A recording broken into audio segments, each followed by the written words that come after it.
Good afternoon po sa inyong lahat. Nandito tayo sa plantation ng watermelon. So, kasama natin si PJ and si Silver po. Silver at si Dr. Dacumos. So ngayon, itong right ko is ito yung treated with Ultra Boost. Ito naman ay Wala. ito yung wala. So ito yung normal na nilalagay na pataba.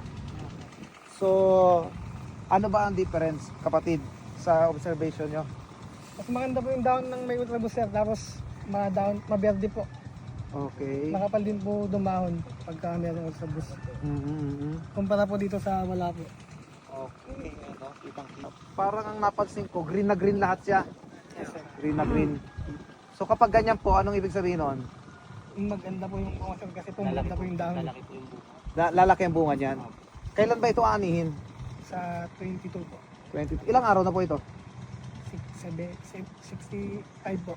65 days na ganito na yung bunga. Pwede ba tapakan? O wag lang sir yung buong. So, baka mahilo. 65 days na. So sa January 22, mas lalaki yan ng ganon. Yes, sir. Ayun. So parang balang bibigla siya. Biglang laki. Biglang laki, okay. So ito yung tingnan yung difference, so madilaw nga siya. So, Doc, anong observation nyo dyan? So nakikita talaga yung effect ng Ultra Boost. Okay. Tingnan nyo po, titigan mo. Green na green siya eh. At kung may ito talaga sobrang laki na difference. Oh. Parang palto na siya.